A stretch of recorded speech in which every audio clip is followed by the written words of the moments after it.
interactions. So to explore these questions, I've been carrying out an extensive investigation of how researchers across different fields actually use big data to produce knowledge. For instance, I looked into how biologists, environmental scientists, and medical researchers actually share data on health and environment to understand how the spread of disease is affected by seasonal changes. I also considered, in relation to public health, how data that are extracted from social media and other sources which are not necessarily scientific actually are used to inform research in public health. And when it comes to research in plant science and agriculture, I have explored how data that are extracted from laboratories in plant science and also field trials around the world, these data are used to improve crop varieties and make sure that enough food is produced to feed the planet. These are very different cases, but in all of these cases, I found, first of all, that data and big data are not neutral facts, and certainly cannot be just stacked up like Lego bricks to produce knowledge. In fact, data do not speak for themselves at all, but need enormous efforts and expertise to be marshaled into reliable and intelligible knowledge claims. So humans and the methods that humans use to analyze data play an ever more crucial role in transforming big data into knowledge. And this is because what is taken to count as data in the first place actually depends very strongly on the context of research and on the premises and the goals of each specific investigation. For instance, take the case which seems to be so obvious of trying to count how many people have died in the current coronavirus epidemic. One can count the dead by looking at who has been testing positive and subsequently died in hospitals. One can look at deaths of people who tested positive outside of hospitals. But one can also look at the number of people who have died because of complications of lack of care, which have been caused by the pandemic conditions as a whole, and haven't really necessarily tested positive. All of these numbers make some sense, but they need to be contextualized in order to be really understood and used for scientific research. Now, does the fact that data are not, in fact, this ideal neutral fact mean that they're not trustworthy? Does it mean that empirical research is the same thing as any kind of opinion? Does it mean that data-intensive methods in the 21st century are not credible and not legitimate? Obviously, I want to argue that that's not the case. What I think it actually means, what these findings mean, is that now more than ever, it is indispensable for scientists to identify and to counter sources of bias, errors, and problematic interpretations of the data that they're working with. And there's at least two key ingredients to achieve this. First of all, I think it's important to note that one method never really suffices in science. Rather, scientists use a plurality of different tools, different methods that combine models, theories, and data in a variety of ways, that use different kinds of instruments and research designs, and appeal to different types of contributing forms of expertise. And all of these different forms of expertise and those tools are closely tailored to the kind of objects, the goals, and the context of the research that is actually at hand.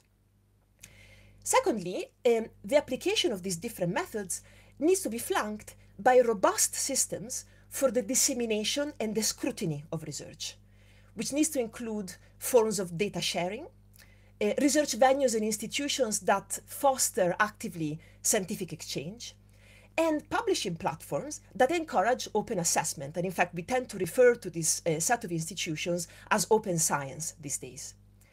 And these are institutions that allow for a wide engagement between natural scientists and social scientists and the humanities, and also engagement between the sciences and non-academic expertise, such as, for instance, in citizen science. Also, it's very important here to keep track of the histories of the data. So we tend to, of course, rely on sophisticated forms of data reuse. We tend to reuse and reuse data that are already there. But it's very important in this landscape to remember where data come from in the first place and how they've been processed. So through these ingredients, if you want, scientific methods confer the ability to triangulate and compare different data sources, to scrutinize findings, and to systematically and fairly question any interpretation of the data. In other words, scientific methods are useful to contextualize the data, understand what data are taken to represent, why they're taken to represent in this way, and what are the implications of potential uses of data as evidence. This in turn helps researchers to catch misleading, wrong, or irresponsible data interpretations and indeed produce reliable knowledge. So there is a sense in which the opportunity to use big data and artificial intelligence is transforming research methods. But this is happening in ways that differ from a simplistic and potentially naive view of data as driving the research process. Rather, data are now playing a very important role in informing research that is ever more diverse and inclusive, where there is a plurality of perspective being represented and which keep being in dialogue with each other and confronting each other. And also research which is ever more interdisciplinary and distributed and relies on very well established and well maintained infrastructures like databases, for instance, and on skills that come from a variety of disciplines and forms of expertise. And I think I found in my research that these are the ways in which scientific methods continue to be crucial to research and to society at large. And particularly, they're crucial in challenging these facile narratives that point to relativism and post-truth. An escape from this very dangerous dynamic of pointing to having data, so many data, but at the same time never quite managing to agree on what counts as facts. Thank you very much, and I look forward to my panelists' offerings. Thank you very much, Sabina, for your input. Very interesting from the point of view of this new world in which we are with the use of data, which needs to be properly understood and controlled. Now I turn to Fosca, who is going also to be, she's also an expert in data, but with a different point of view and actually closer to the technical tool which develop it, but also with a ethical dimension taken from a different point of view. Fosca, you have the floor for 8 minutes. Thanks. So I also believe, as Sabina said, that the major pillars of the scientific method of 21st century are really open science and data science. So, and focusing now on data science, what has been, what it does? It over time, sorry, something happened? Shall I continue? So I was saying that what data science does, it overturns the paradigm of scientific methods. Data are collected not for a theory, for proving a theory or a statistical observation, but data are there sprouting everywhere, like mushrooms. And however, they are offering a new perspective, new point of view of observation. So a very fine-grained point of view on very complex phenomena. And all the repertoire of data science analytics, from data mining, machine learning, network science, statistics, will provide the opportunity of scrutinize such complexity of the phenomena. So this is a revolution for many sciences, so agriculture, medicine, astronomy, humanities, social science. So I might continue. So what we do? Shall we put the scientific method in the attic because of as Chris Anderson was saying in 2015, so he was saying that data deluge is the end of the theory. Data deluge make the scientific method obsolete. I don't think it's the case. I think that now the scientific method simply may also count a new paradigm, what has been called in 2007 by Jim Gray, the fourth database researcher, the fourth paradigm. A paradigm where theories, models, and bottom-up discovery from data mutually support each other.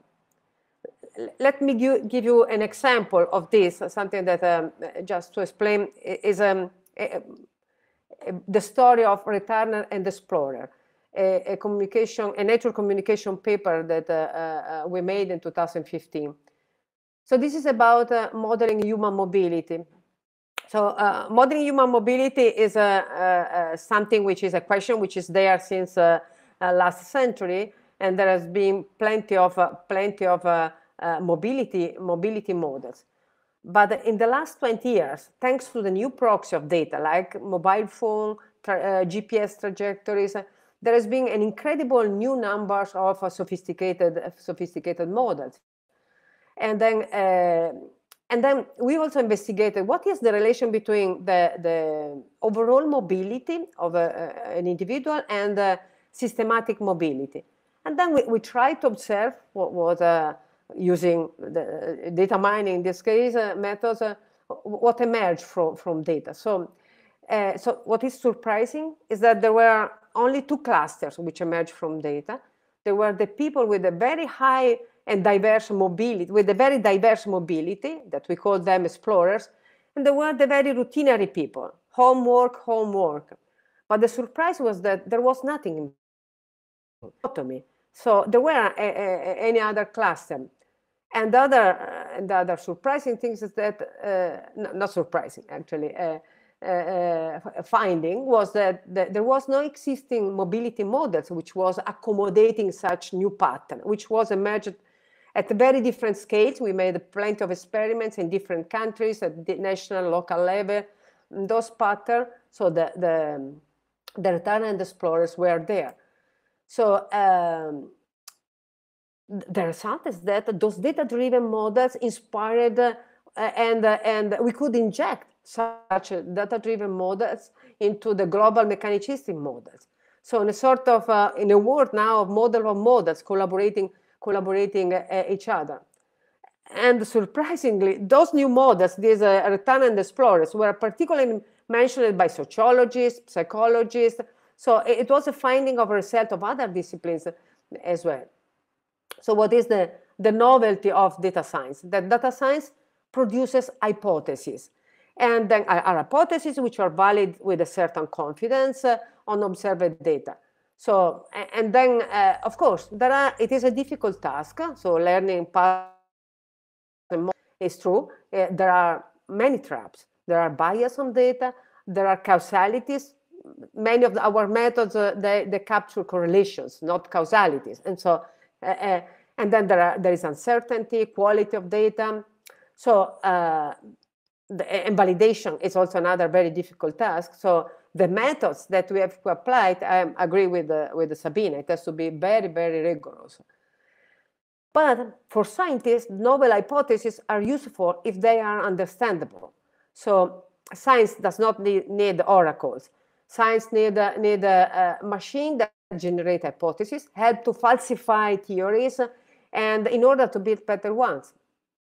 So among the traps, so we have to be take care to be very, very careful with opaque artificial intelligence models, the one that we call black box.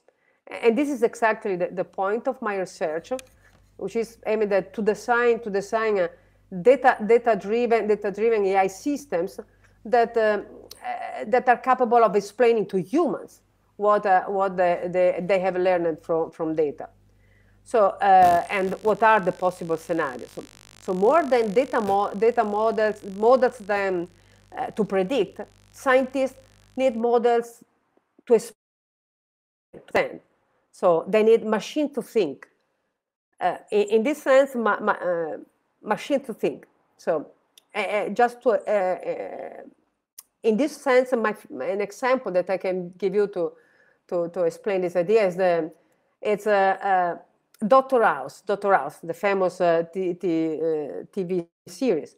So Dr. House is a very intelligent person. He has many collaborators. They are very excellent collaborators that bring new ideas, new challenge, and also new knowledge. Then sometimes happen that you turn on the lamp of the solution. So, but it is in the responsibility of Dr. House the turn of the solution. Of course, this requires conceptualization, requires learning and reasoning. It's a combination of techniques. We are not yet ready completely. The technology is still has to work. There's still a path ahead to go. But it's a challenge. Finally, let me do a point on also why open science is very important. Open science, and we have a good example for the dramatic pandemic that we live, and an example, a positive, just to see some positive things in what we are living, is that if we will have a vaccine in 1 year, it's thanks to the fact that the scientists shared their findings, that we have this open science culture, open science infrastructure, that scientists could in very short time share their findings. And that's, I think it's an important point. However, it's not that while science was ready, we cannot say the same of our health systems. They were not ready for managing this flow of information that was needed for fighting this enemy. So it's like we were lacking of a sort of an infrastructure for intelligence, the one that you need to have when you have an enemy, when you are in war. And it is very difficult to construct an infrastructure in a wartime. So we need really so the lesson learned here is that we need to prepare at the peacetime this intelligence infrastructure that help scientists to make decisions, to understand the disease, but also policymakers to make important decisions like the restriction of our freedom. And then having this observation of the dynamic of the disease is an important tool.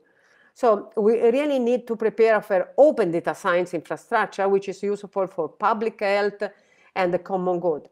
Of course, even there are things to be solved. There are the privacy issues, and of course, we need maybe not to share data, but bring the algorithm to the data. So it's still a path to do, but we have to change our culture. Scientists were ready, culturally ready to share. We have the infrastructure, the publication, not the same for health. So we have really to work for changing this, that will help the common good. Thank you very much, Fosca, for the contribution, and in particular, insisting on the importance of understanding and how machines can help us to do that, which, of course, is from seeing from the outside, not so obvious. Now I give the floor to Edith, who will, of course, talk to us about biology, because that's her specialty. So, Edith, you have the floor for 8 minutes. Thank you. So for me too, it's a great honor to participate in this roundtable. And as Jean-Pierre said, my field is biology. And I just want to start by saying that life sciences have really been transformed by big data. Big data on a scale and of a quality as never before.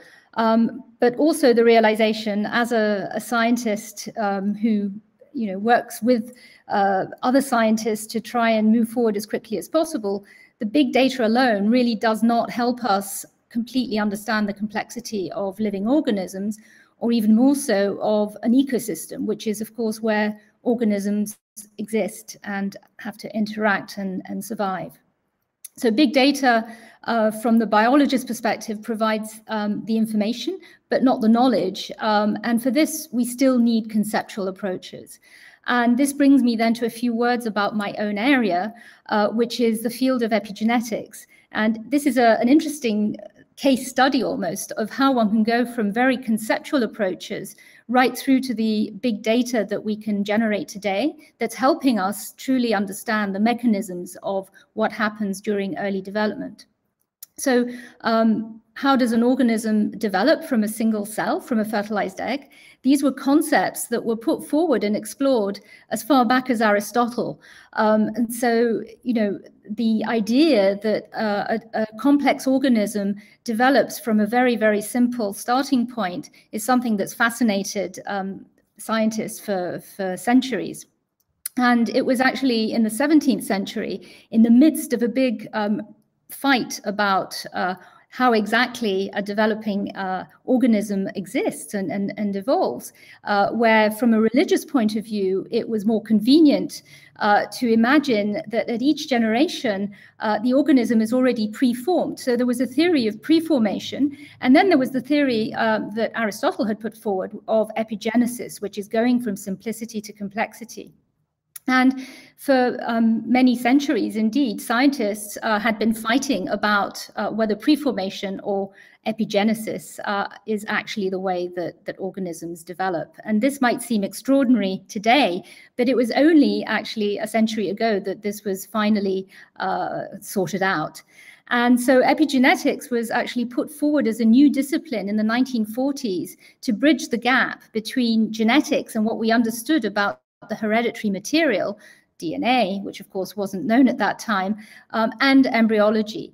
And so epigenetics was the study of the mechanisms of development through which genes can bring about the characteristics of the embryo and of the organism, how the identity of cells and the expression of genes are linked to the environment of the embryo, and how cell identity, for example, the identity of a skin cell or of a neuron, actually has to be heritable. There has to be a stable transmission of a state once that state has been established. So this was the field of epigenetics. It was very conceptual, of course, based on observations. But in fact, there was very little quantitative data that could allow people to really understand what this was about. And it was through the discovery of the double helix of DNA and through the discovery of the molecular regulation of genes, the lycopyron, the amazing work of Jacob and Monod, that progressively we started to build up an understanding of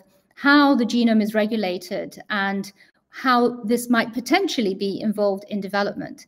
But it was really in 2000, 2001, with the sequencing of the human genome and of many other genomes since then, that things have changed. That was the opening up of the era of big data, I would say, in biology. And that has totally transformed the field that I work in. It also meant, and I think this is interesting from a sort of a more philosophical point of view, at that point, when we had the book of life, we had the DNA sequence of a human being, there was, I think, a certain fear that maybe we could find out everything there was about people. And in that sense, epigenetics ended up becoming a field that became quite fashionable and quite prone to a lot of hype. There were covers of Time magazine that were entitled "DNA is not your destiny." The idea being that the epigenetic side of things, in other words, the mechanisms that allow the same DNA molecule to be used in different ways, could actually somehow be overridden, and basically you could override your DNA destiny with epigenetic information. So to counter that hype, many people in the field of epigenetics have tried to perform extremely carefully designed experiments and to try and collect data properly. And I think this is one of the issues that is very important now. Big data is easy to generate. The quality of that data and the way it's been collected and then shared is absolutely critical. So just a word then, from my personal point of view, I work on a process where a whole chromosome is shut down during early development. So it's a purely epigenetic process. It's called X chromosome inactivation. It's thanks to my ERCs that I was able to crack much of how it works. And it was the capacity to generate big data from the particular angle that I had on this process, which is what triggers the silencing of one whole chromosome, one of the two X chromosomes in females, that I was able to finally understand how this process happens, the molecular details of it. So during a period of many years of producing data that didn't seem to fit with the concepts and the theories that others had proposed, finally because of the quality and quantity of data, and because of the molecular engineering approaches that we now have, thanks to revolutions such as CRISPR-Cas9, where we can genetically modify almost any base pair of the genome, we were able to start to understand how this process actually works. But that was not all. It was thanks to trying to answer a long-standing question that we generated big data, genomic data, that actually led us to the discovery of how chromosomes are folded. And this was not something that we had expected at all. And I think this is also key to the scientific method. One has to address questions and be open to answers that don't fit, and also to unexpected discoveries that do merit pursuit. And this is where I think it's important to always retain that the data alone indeed doesn't help us to capture everything. It provides the information, but not the knowledge. And for the knowledge, we need to always go back to the conceptual approaches. And so for biologists today, the capacity to generate this big data means that we can finally start to address very fundamental questions. But for this, we absolutely need to work with other disciplines, with physicists, with chemists, and with many other areas, including epidemiologists, as is very relevant to the pandemic that we're seeing today.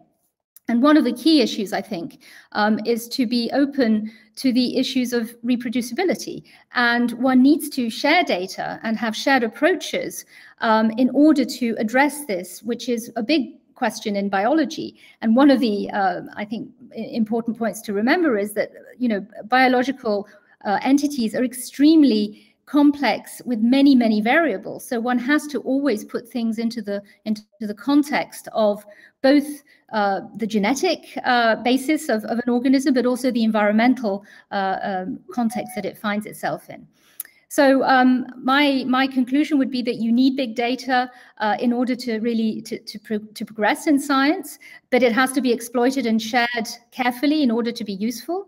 And the pandemic is, for me, perhaps one of the best illustrations today of the power of shared knowledge. And as the Director General at EMBL, I have witnessed how fantastic the sharing of knowledge can be in accelerating discovery. And so at EMBL, we set up data portals for COVID-19 that allow scientists and medics around the world to share data. And this is actually at the basis of the European data portals that were set up by the European Commission. And I think this is something that absolutely needs to be used as a model. If there's one thing that we can really learn from this pandemic, it's the need to go fast, to share data, to have open data access, and to be open to admitting that some aspects of science are not correct. And so much of the data that was very quickly generated in the context of the pandemic had to be double checked because, of course, there can be errors, and some of the errors are completely unintentional. When one reads the sequence of a genome, there can be errors, and of course that can be interpreted as an evolution of the virus, or it could simply be a technical error. And this is, again, where EMBL has been quite important in helping to curate this type of data. So I will stop there, and I hope that what I've contributed can stimulate some of the discussion too. Thank you so much for your contribution. And of course, I think it was very interesting to see how, from your different perspectives as scientists, you actually approach what was proposed as the unifying theme. But maybe I'm coming back to all of you, but maybe in the same order as we started to discuss. In a sense, what is very, very important concerning the scientific method, and the reason why we put it understanding the scientific method, is that it's not just for the scientists to really understand the scientific method. Of course, for them, it's absolutely indispensable. But my challenge to Sabina is how do you see the ways of getting the scientific method really being absorbed, understood, and appreciated and respected by a much broader group of people than the scientists? First group one can think of, and particularly in the context of pandemic, was important, where people from the political worlds, but also policymakers all together. So Sabina, how do you react to this question? How can we make sure that this understanding the scientific method is properly shared? Thank you very much, Jean-Pierre, for that question. I hope you can hear me, by the way. We can hear you. We just see you a bit frozen, but we can hear you well. I'm very sorry for this. I have no idea why it is happening, but at least you can hear me, which is great. So yeah, I think one of the really interesting things that came out of all of our contributions to this panel so far is the fact that the scientific method has components which are technical. They have components of data, they have components of techniques, but there's also components that depend on a much wider infrastructure, on a way of doing things. And to me, what's really crucial, and perhaps also we within the sciences, we haven't paid enough attention to that, is to provide engagement and an understanding to wider audiences, not just about the techniques and the, strictly speaking, technologies of science, but in a wider sense, scientific institutions. So how is it that we organize exchanges and dialogues so that actually different sciences not only can, but do talk to each other and confront their perspectives? How is it that we manage to exchange such diverse and different types of data and try and extract knowledge from them? And to me, potentially that's somewhere where we can really work all together as a scientific community and also with wider publics and different kinds of audiences to think about science not just as a purely technical system, but in fact as a really interesting way of organizing communities of work so that they can foster exchange and so that the techniques that we use become better and better as time progresses, because we keep working on improving our claims, improving our techniques, and improving the data that we rely on, and improving the quality of all of this. Thank you very much. Fosca, I will turn to you with, again, the similar question that is widening the public with which we want to discuss scientific methods. In particular, one very important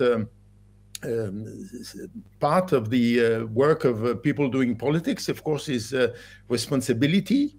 But on the other hand, they're also in the context of being delegated some responsibilities because they have been elected or they have been empowered in some way. So for you, with your experience and knowledge and really a reflection on really the scientific methods and the confrontation with big data, how would you see this kind of a possibility of balancing in the right way or nurturing in the right way delegation and responsibility?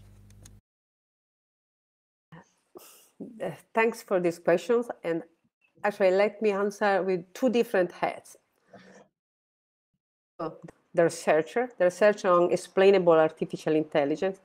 And the second hat will be the scientist that collaborates with the politicians during this pandemic. So as far as the first hat, we are working on explanation on artificial intelligence system, exactly in the process of making really understandable to decision makers when those decisions, in those situations where decision makers can really base their decision on some algorithm. So it is important that we do not create a society where the humans delegate to algorithms their responsibility. So that's why, and they preserve their human agency, their capacity of taking the decision of acting. And this is possible if the algorithms do not just simply give act as oracles, give a number, and they say, okay, yes or not, but they explain why this, I don't know, why you have this kind of illness, this, it is due to this kind of other observation. There are these observations. And it's very difficult task because the kind of explanation to these decision makers strongly depend also by the kind of the background knowledge of these decision makers. Is him or her statisticians, or is a political scientist, or is, I don't know, is so in this game of producing a narrative, the artificial intelligence system produce a narrative for the end user. It's a complex. So it should be capable of telling why not, and what if, in an appropriate sense, understandable by this end user. That means it's not only an artificial intelligence in terms of a computer science task, but we also need competence from psychology, from cognitive science. For example, psychology tells that telling counterfactual is much more effective for activating appropriate cognitive actions. So, and this is the story. So we need to create a society where AI is important, but not pushing towards a delegation, but keeping the responsibility to end user. This is also very well articulated also in the European regulation GDPR, which expressed the right of explanation. Sorry, I don't want to take too much time, but the second head. Quickly. I participated to with the other scientists to interact with the politicians in helping them taking the decisions during the COVID. So it is important and it's very valuable. Those countries that use the scientists made better decisions. But of course, the actors which are on the game, each one has a different role. It has to be clear that at the end, the responsibility is the politicians. So, and they cannot say, I mean, it's the scientists say, the politician has to have different dimensions to observe. So it's a difficult game, but it's very important. Sorry, Thank you I took too much time. Thank you. I come back to you, Edith, with actually, we start to get questions from the audience, which is a good sign. And in particular, one issue which actually you addressed in some way, but which is connected to your research, is how can one tackle bias in big data? And in particular, for the biological data, it's very well known that actually the gender makes a difference. Actually, the gender dimension will be the topic of a workshop organized by the ERC very soon on the 16th of November. So how do you see this, what kind of approach can be taken to really tackle this issue of possible bias in the data? So I guess the bias can come at many different levels. So I'm not sure whether you mean bias in the way data is being interpreted or bias in the way data is being generated. Both of those exist and have to be tackled. So just to pick up on the point that you made about gender, I work on a process that only happens in females. And I was appalled to realize when I started my studies that many of the big cohorts of data that were being generated for disease studies, for example, cancer or immune diseases, were only being generated in male animals or male human beings. Now, there are very good reasons why one will only do clinical tests, for example, of certain drugs in males because of the possibility of pregnancy or whatever. But in fact, it was a certain I would say, chronic bias that has existed to exclude females from such studies.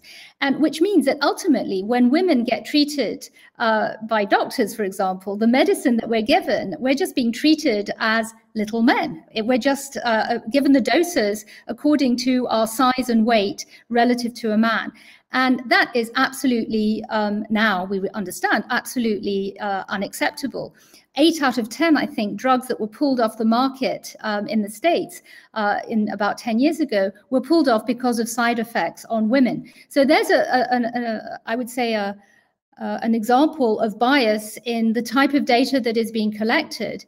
And how can that be countered? Well, I think it's by, again, the scientific method. If one steps back and considers how data should be generated, if one wants to understand the globality of disease, be it cancer or immune diseases, as I mentioned, one has to look at both males and females. So that's one side of the question. And the other side is within the data, is there bias? I presume that's what it meant in the way data is analyzed.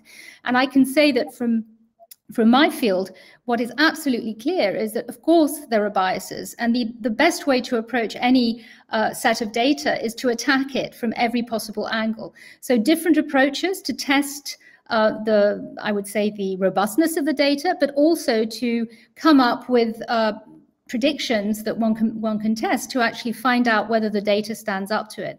And the way this can be best done, I think, is through collaboration as well, through scientists in different laboratories approaching a similar question with a data set and really trying to ask the question using slightly different approaches and seeing whether we still come out with ultimately the answer. And in my career, that has always worked. Whenever there are several labs working on a similar question, generating data that might have biases in any one lab, in fact, the collection of labs together can sort it out. So I'm not sure whether I really answered the question the way the questioner wanted, but I hope I've covered some of that. Thank you so much. Now I'm coming up with some of the questions which are really have been proposed by the audience. One of them, which I'm sure every one of you has something to say, but you have to say it quickly, is how does this new setting, in particular maybe there's some changes in the way one approaches the scientific method, is transmitted to the next generation? That is, how is this incorporated in the training of the new generation scientists? Well, I'll let you react in the order you want. Maybe we start with Sabina. So in case we cannot see her moving, but we can hear her very well. So maybe Sabina on this question of the training, the preparation of the next generation. Yeah, thank you very much, Jean-Pierre. That's a great question, in fact. I think there's work happening on at least two fronts, which is very important. One is trying to bring together skills in information technology with skills in specific domains. So for instance, in biology, I'm sure Edith will be dealing with this on a daily basis. There is a big effort to try and bring skills from data science, from bioinformatics, from the use of different technologies, including artificial intelligence tools, to biologists. And so that there is an understanding of, on the biology side, of what is the potential of using these new technologies, what are better ways of analyzing data and using machines, also echoing what Fosca was saying earlier.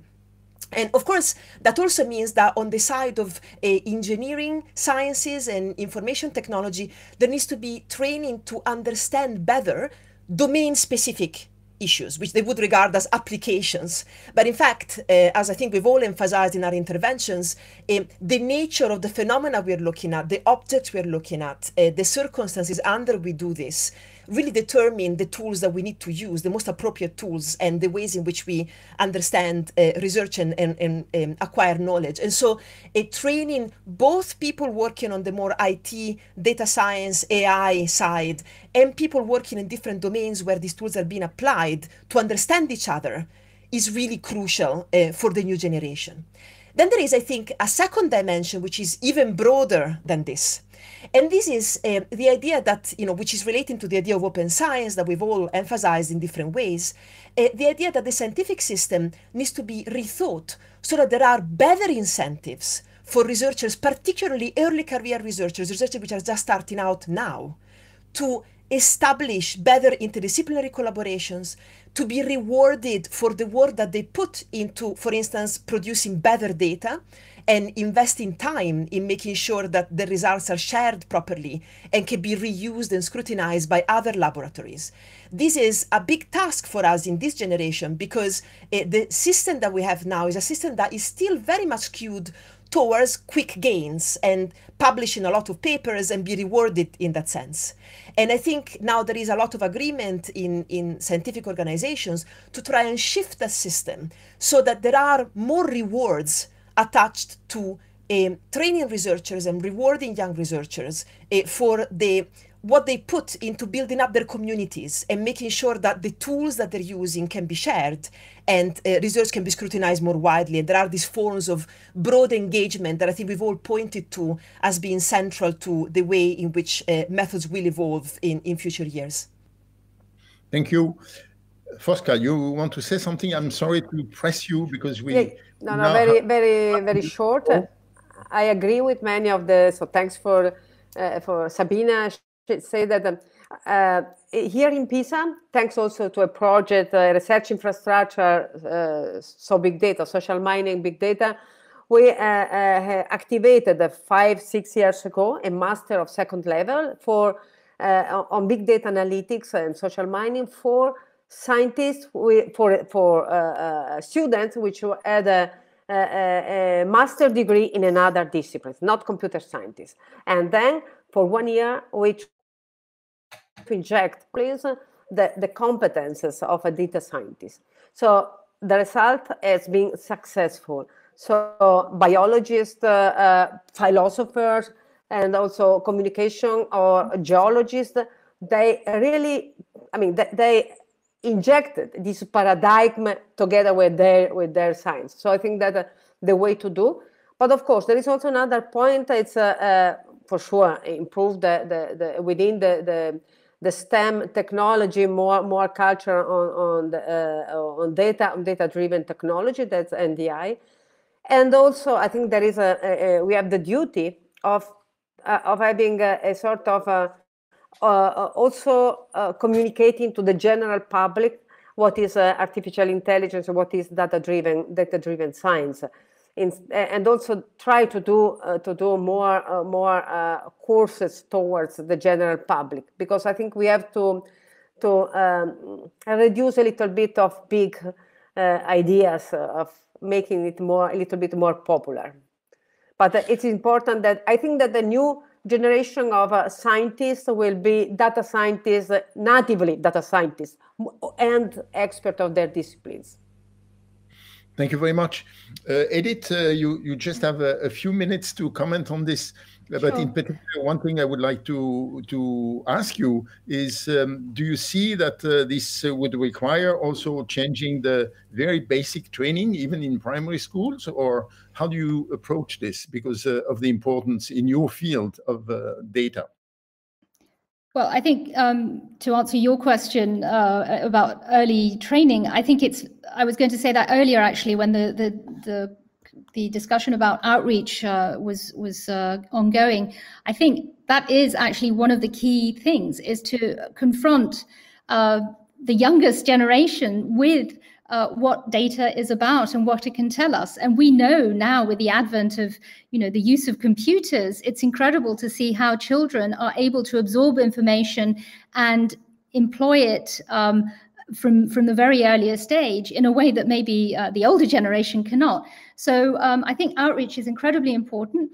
Outreach also to try and make sure that data is packaged in such a way that anyone can use it. I'll get back to the training aspect in a second, but I do think, coming back to this issue about connecting with the public, connecting with politicians, we can make data palatable and digestible now. We can do that. And so, for example, at EMBL, setting up data banks and portals that can be accessible to all, because of course you need your practitioner to be able to look at some kinds of data. You need someone who's interested in what's happening right now in the context of the pandemic, to try and understand, what is the dynamic of people who are actually getting tested, etc. And that kind of data can actually be made accessible through the right technologies and approaches. But it takes time and it takes investment. And I think that's the important thing to emphasize, is that we sometimes go one step ahead with the data that we produce without thinking about how it can be most usefully exploited. And of course, training is absolutely key to this. And at EMBL, this is one of our missions, to train the next generation of scientists, constantly trying to develop new approaches to this. And we have many tricks that have been successfully employed. For example, when people come for postdoctoral work, they are actually invited to train between different labs that are in different disciplines. So we have, of course, bioinformatics at one of our sites. We have structural biology, and allowing these young people to get trained across disciplines is the most powerful thing of all, because then you produce a new generation of scientists who are actually able to communicate and to transmit this combined sort of set of approaches to the next generation. So it's a process of building up. And in biology, we really need it, because things move so fast and we need to bring in different areas all of which produce data, but then we need to make sure that the people who produce the data actually understand what it's about. So at EMBL, that is one of our main missions, actually. Thank you very much for all your contributions. So I'm trying to wrap up this very rich and diverse exchange. Maybe two issues that I would like to stress, which actually were mentioned by you, but which for me are very, very important. That is first the difference between information and knowledge. In order to formulate knowledge, you have to come up with some kind of a structural concept. And actually, for many people, very often one forgets that creating a concept is a very complicated process, which sometimes takes centuries.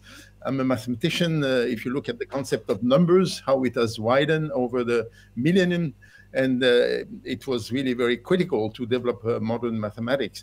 And at the same time, how much it is a collective endeavor, and for which, of course, we need to have contribution from many different people.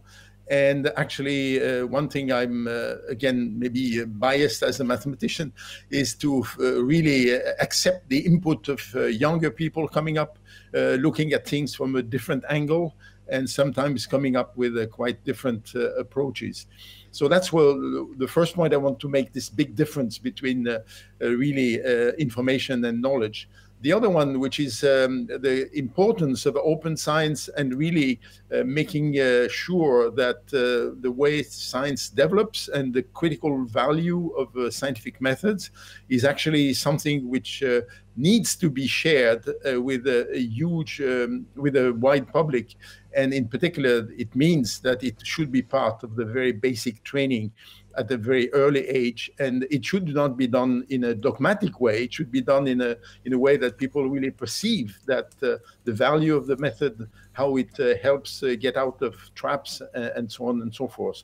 So I think these were for me the two main issues, two main statements I would like to get from the discussion, which I hope has been enjoyed by many people. So now for me, it's time to thank, first of all, the panelists to have agreed to this exposure and this challenge of saying very important and deep things in a short time. And so I'm very grateful to the three of you to have accepted. I'm also very grateful that we had a very good and large audience, and also for sending questions, which I think I tried to cover as much as I could. And of course, I'm really a very big fan of Falling Walls altogether, but also of this new setting for the circle and the circle tables. And now I'm supposed to inform you that you should not miss that every day at noon, which is 1 p.m. Berlin time, noon for GMT. There are really these Falling Walls and Berlin Science Week present highlights of the day, in retrospective, also previews. So, for example, today at 1:15, there is the next the Falling Walls winners session in social sciences and humanities, and also science and innovation management. And so you can watch the reveal of the 10 winners of the Falling Walls Breakthroughs of the Year Competitive in Life Science, including interviews with all winners and interview of interactive Q&A sessions. The next Falling Walls Circle Table will be today at 4 p.m. The title will be Combating Systemic Discrimination in Science. Actually, we touched some of it when we discussed the bias, of course. And my very last sentence will be that all of these, that is not only this session, but all the other sessions and all the other sessions for which I tried to make some advertisement, are all accessible on the website, which I'm going to repeat to you in case you have not yet used it, which is www.fallingwalls with an hyphen between falling and walls.com. And you can check the website and, of course, the entire program, which is featuring more than 200 individual events. So with this, I'm going to close the session and thanking all of you again for participation, contribution, and hoping that we have really triggered more reflection on understanding the scientific methods in the 21st century. Thank you very much. And again, I'm very pleased that the ERC was giving this opportunity to organize this session. Thank you. Have a good day and stay healthy. Thanks for the invitation. Thank you very much.